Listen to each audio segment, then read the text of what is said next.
ನೋಡಿ, ಗೊಂದಲ ಸಮಾಜ ಒಡೆಯೋರು, ದೇಶ ಒಡೆಯೋ ಕೆಲಸ ಅಥವಾ ತುಷ್ಟೀಕರಣ ರಾಜಕಾರಣ, ಜಾತಿ ಮೇಲೆ ಎತ್ಕಟ್ಟೋ ಕೆಲಸ, ಧರ್ಮ ಮೇಲೆ ಎತ್ಕಟ್ಟಂತವ್ರು, ಭಾಷೆ ಮೇಲೆ ಎತ್ಕಟ್ಟಂತವ್ರು, ಒಂದು ಕಡೆ ವಿವಿಧತೆಯಲ್ಲಿ ಏಕತೆ ಹೇಳ್ತಾರೆ, ವಿವಿಧತೆಯಲ್ಲಿ ವಿವಿಧತೆಯನ್ನ ಮಾಡೋಂಥವ್ರು ಇದ್ದಾರೆ.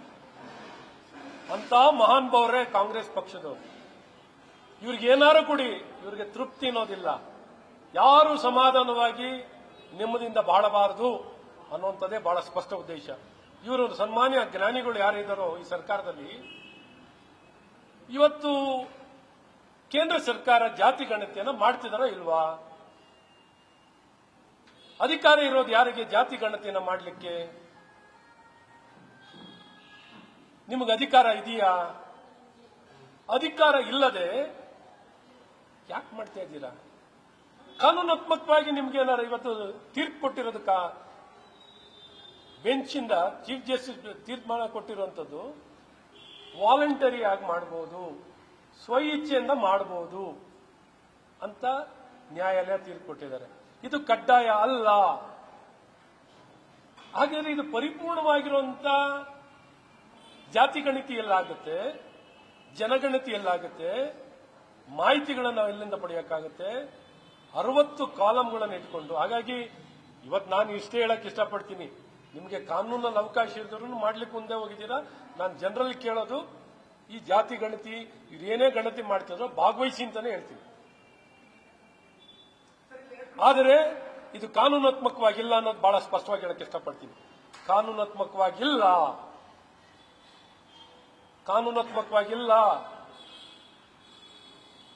ಇದು ಸಮಾಜಕ್ಕೆ ಪೂರಕವಾಗಿ ಇಲ್ಲ. ಮಾಡ್ತಿದ್ದಾರೆ, ಎಲ್ಲರೂ ಭಾಗವಹಿಸೋಣ. ಯಾಕಂದ್ರೆ ಭಾಗವಹಿಸಿ ಇದ್ರೂ ತಪ್ಪಾಗುತ್ತೆ. ಹಾಗಾಗಿ ಇವತ್ತು ಸರ್ಕಾರ ಎಡವಟ್ಟು ಮಾಡಿದ್ದಾರೆ, ಸರ್ಕಾರ ದುರುದ್ದೇಶದಿಂದ ಮಾಡ್ತಿದ್ದಾರೆ. ಇವರು ದುರುದ್ದೇಶದಲ್ಲೂ ನಾವು ಸದುದ್ದೇಶದಲ್ಲಿರಬೇಕು. ಕಾಂಗ್ರೆಸ್ ಅವ್ರಿಗೆ ಯಾವಾಗಲೂ ದುರುದ್ದೇಶ, ನಮಗೆ ಸದುದ್ದೇಶವಾಗಿರಬೇಕು. ಹಾಗಾಗಿ ನಾನು ಸಮಾಜದಲ್ಲಿ ಕೇಳ್ಕೊತೀನಿ, ಕಾಂಗ್ರೆಸ್ ದುರುದ್ದೇಶದಿಂದ ಎಡವಟ್ಟು ಕೆಲಸ ಮಾಡ್ತಿದ್ದಾರೆ, ಆದರೆ ನಾವು ಸದುದ್ದೇಶದಿಂದ ಒಳ್ಳೆಯದಾಗಿ ಇದನ್ನ ಸದ್ಬಳಕೆಯನ್ನ ಮಾಡುವಂತ ಕೆಲಸದಲ್ಲಿ ನಾವು ಭಾಗಿಗಳಾಗಿರೋಣ. ಹಾಗಾಗಿ ಇವ್ರು ಹೇಳ್ತಾರೆ ನಾವೇನು ದುರ್ಬಳಕೆ ಮಾಡಲ್ಲ. ಇವತ್ತು ಪಾಪ BPL ಕಾರ್ಡ್ ಕೊಟ್ಟಿರೋರ್ದೆಲ್ಲ BPL ಕಾರ್ಡ್ ಅನ್ನ ಕ್ಯಾನ್ಸಲ್ ಮಾಡ್ತಿದ್ದಾರೆ ಯಾರು ಮಹಾನ್ಬಾರರು? ಯಾವುದೋ ಒಂದು ಸಾಲಕ್ಕೆ, ಯಾವುದೋ ಒಂದು ಉದ್ದೇಶಕ್ಕೆ, ಏನೋ ಒಂದು ಇನ್ಕಮ್ ಸರ್ಟಿಫಿಕೇಟ್ ಮಾಡಿಸ್ಕೊಂಡಿರ್ತಾರೆ. ಮಾಡಿಸ್ಕೊಂಡಿರೋ ಇನ್ಕಮ್ ಸರ್ಟಿಫಿಕೇಟ್ನೆಲ್ಲ ತಗೊಂಡು GST ಒಂದು ಫೈಲಿಂಗ್ ಮಾಡಿದ್ರೆ ಸಾಕು. ಇನ್ಕಮ್ ಟ್ಯಾಕ್ಸ್ ಫೈಲಿಂಗ್ ಮಾಡಲಿಲ್ಲ ಅಂದ್ರೆ ಯಾವ ಬ್ಯಾಂಕ್ ಸಾಲ ಕೊಡ್ತಾರೆ? ಆದಾಯ ಬಂದಿದೆಯೋ ಇಲ್ವಾ income tax filing, GST filing ಮಾಡಿದ್ರೆ ಅಥವಾ ಒಂದು ಆದಾಯ ಪತ್ರವನ್ನು ತಗೊಂಡಿದ್ರೆ ಕ್ಯಾನ್ಸಲ್ ಮಾಡ್ತಿರೋರು ಯಾರು? ನಾವಾ? ಸರ್ಕಾರದಲ್ಲಿರೋರು ಯಾರು? ಜನಕ್ಕೆ ಭಯ ಹುಟ್ಟಿದೆ.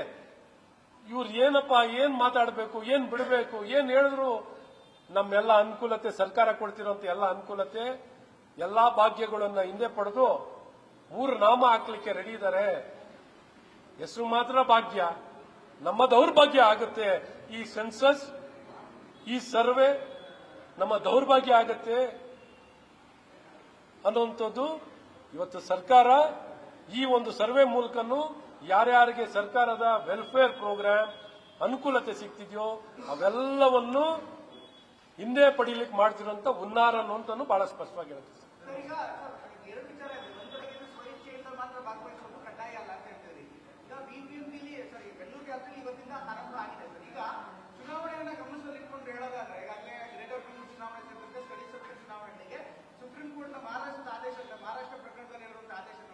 ಸ್ಥಳೀಯವಾಗಿ ನಿಮ್ಗೆ ಡಾಟಾ ಇರಬೇಕು ರಿಸರ್ವೇಶನ್ ಕೊಡೋದಕ್ಕೆ ಅಂತ. ಈಗ ಸ್ವಇಚ್ಛೆಯಿಂದ ಭಾಗವಹಿಸಿದ್ರೆ ಮಾತ್ರ ಕಡ್ಡಾಯ ಅಲ್ಲ ಅಂತ ಒಂದ್ ಕಡೆ ನೀವು ಹೇಳಿದ್ರೆ, ಅಥವಾ ಸರಿಯಾದಂತ ಡಾಟಾ ಅಂದ್ರೆ ಮುಂದೆ GP ಎಲೆಕ್ಷನ್ಗೆ ರಿಸರ್ವೇಶನ್ ಕೊಡೋದಾಗಿ ಅಥವಾ ಉಳಿದಂತ ಪ್ರಕ್ರಿಯೆ ಹೇಗೆ ಮಾಡ್ಬೇಕಾಗತ್ತೆ?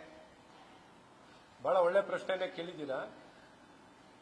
ಆದರೆ ತೀರ್ಮಾನ ಕೊಟ್ಟಿರೋದು ಇವ್ರಿಗೆ ಯಾವ ಅಧಿಕಾರ ಇಲ್ಲ. ಎಂಪಿರಿಕಲ್ ಡಾಟಾ ಇವನ್ ಕೋಟಿ ಕೊಡಬೇಕು ಅಂದ್ರೆ ಇವ್ರಿಗೆ ಯಾವ ಅಧಿಕಾರ ಇಲ್ಲ. ಇದನ್ನ ಮಾಡಿದ್ರೆ ಇದಕ್ಕೆ ಡಾಟಾಗೆ ಮಾನ್ಯತೆ ಇದೆಯಾ?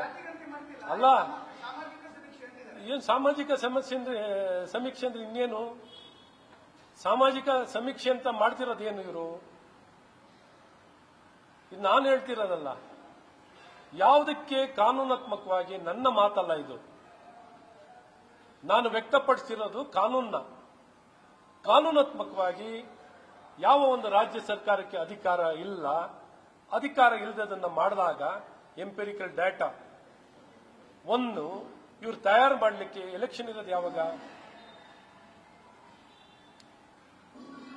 ರಿಸರ್ವೇಶನ್ ಇವ್ರು ಮಾಡೋದು ಯಾವಾಗ?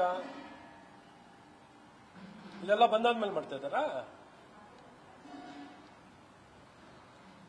ಮತ್ತೆ ಈ ಡೇಟಾ ಸ್ವಇಚ್ಛೆಯಿಂದ ಕೊಡೋದಾಗಿರ್ಬೇಕಾದ್ರೆ ನಾನು ಹೇಳಿರೋದಲ್ಲ, ಕಾನೂನಾತ್ಮಕವಾಗಿ ನ್ಯಾಯಾಲಯ ಕೊಟ್ಟಿರೋ ತೀರ್ಮಾನ ಹೇಳ್ತೀರ, ನನ್ನ ತೀರ್ಮಾನ ಅಲ್ಲ ಇದು. ನ್ಯಾಯಾಲಯ ಕೊಟ್ಟಿರೋ ತೀರ್ಮಾನ ಸ್ವಇಚ್ಛೆಯಿಂದ ಕೊಡಬೇಕು ಅಂತ ಹೇಳಿದಾಗ ಅದಕ್ಕೆ ಹೇಳಿದ್ದು ಕೇಂದ್ರ ಸರ್ಕಾರ ವ್ಯವಸ್ಥಿತವಾಗಿ ಕಾನೂನಾತ್ಮಕವಾಗಿ ಕಡ್ಡಾಯವಾಗಿ ಮಾಡೋಂಥ ಪ್ರಕ್ರಿಯೆಗೆ ಮಾನ್ಯತೆ ಇದೆಯೋ ಇವ್ರು ಮಾಡೋಂಥದಕ್ಕಿದೆ. ಕೇಂದ್ರ ಸರ್ಕಾರ ಮಾಡೋ ಡೇಟಾ ತಗೊಂಡು ಮಾಡ್ಕೊಳ್ಳಿ, ಉಪಯೋಗಿಸ್ಕೊಳ್ಳಿ. ಯಾರನ್ನು ಅಡ್ಡ ಬಂದಿದ್ದಾರಾ? ಮುಂದೂಡಿ ಅಂತಲ್ಲ, ಇದುವರೆಗೂ ಏನಿದೆಯೋ ಇವಾಗ ಇತ್ತಲ್ಲ, ಬೇರೆ ಬೇರೆ ಡೇಟಾಗಳು ಏನಿತ್ತಲ್ಲ ಇದುವರೆಗೂ ನಡೆದಿರ್ಲಿಲ್ವಾ ರಿಸರ್ವೇಶನ್? ಇವಾಗ ಏನ್ ರಿಸರ್ವೇಶನ್ ನಡೆದಿತ್ತಲ್ಲ ಬೇರೆ ಒಂದು ಆಯೋಗದ ಅಡಿಯಲ್ಲಿ ಈ ಮಾಹಿತಿಯನ್ನು ಕೊಡುವಂತದ್ದಾಗಿದೆ. ಆ ಮಾಹಿತಿಯ ಪ್ರಕಾರವಾಗಿ ಈಗೇನು ರಿಸರ್ವೇಶನ್ ಅನ್ನು ಮಾಡಬೇಕಾಗಿದೆ ಆ ಪ್ರಕಾರದಲ್ಲಿ ಮಾಡಲಿ. ನಾವ್ಯಾವುದು ನಮ್ದೇನು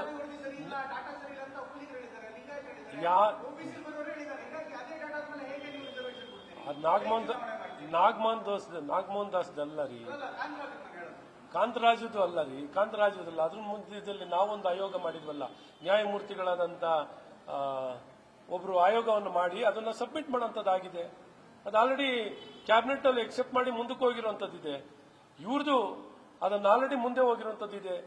ಹಾಗಾಗಿ ಅದ್ರ ಬಗ್ಗೆ ಯಾವುದು ತಕರಾರಿಲ್ಲ. ಇವರು ಸುಮ್ಮನೆ ಏನೇನೋ ಬೇರೆ ಬೇರೆ ಕಾರಣಗಳು ಕೊಡ್ತಾ ಇದ್ದಾರೆ. ಆದ್ರೂ ಸಹ ನಾವು ಹೇಳ್ತಾ ಇದೀವಲ್ಲ, ಈ ಕಡ್ಡಾಯ ಇಲ್ದಿದ್ರು ಕಾನೂನಾತ್ಮಕ ಇಲ್ದಿದ್ರು ಎಲ್ಲಾರನ್ನು ಭಾಗವಹಿಸಿ ಅಂತ ಹೇಳ್ತಾ ಇದ್ದೀವಿ. ಇವ್ರಂಗೆ ಎಡವಟ್ಗಿರಾಕಿಗಳಲ್ಲ ನಾವು. ದುರುದ್ದೇಶ ಯಾಕಂದ್ರೆ ಇವತ್ತೆಲ್ಲ ಒಂದ್ ಕಡೆ ಭಾಗವಹಿಸ್ತೇನೆ, ಮಾಹಿತಿ ಕೊರತೆ ಆಗೋದು ಬೇಡ, ಮಾಹಿತಿಗಳು ಸಂಪೂರ್ಣವಾಗಿರಲಿ, ಎಲ್ಲರೂ ಭಾಗವಹಿಸಿ ಅಂತ ಹೇಳ್ತಾ ಇದ್ದೀವಿ. ಇವ್ರು ಎಡವಟ್ಟು ಕೆಲಸ ಮಾಡ್ತಿರೋ ವ್ಯಕ್ತಿಗಳಿಗೆ ಏನ್ ಮಾಡೋಣ? ಇಂಥ ಬಂಡರ ಸರ್ಕಾರ ರಾಜಕೀಯ ಪ್ರೇರಿತವಾಗಿ ದುರುದ್ದೇಶ ಪ್ರೇರಿತವಾಗಿರುವಂತಹ ಈ ಕಾಂಗ್ರೆಸ್ ಪಕ್ಷಕ್ಕೆ ಏನ್ ಹೇಳಿದ್ರು ಅವ್ರು ಅದೇ. ಆದ್ರೂ ನಾವು ಸಮಾಜದ ಹಿತವನ್ನು ಗಮನದಲ್ಲಿಟ್ಕೊಂಡು ಭಾಗವಹಿಸಿ ಅಂತ ಹೇಳ್ತಾ ಇದ್ದೀವಿ. ಸೊ ಹಾಗಾಗಿ ಗಮನದಲ್ಲಿಟ್ಕೊಂಡು ಇವರೇನೋ ದುರುದ್ದೇಶದಿಂದ ಹೇಳ್ತಾರೆ ಅಂತ ನಾವು ಮಾಡಕ್ಕಾಯ್ತದ? ನ್ಯೂಸ್ ಫಸ್ಟ್ ನಿರ್ಭೀತಿಯಿಂದ ನಿಮ್ಮ ಪರವಾಗಿ.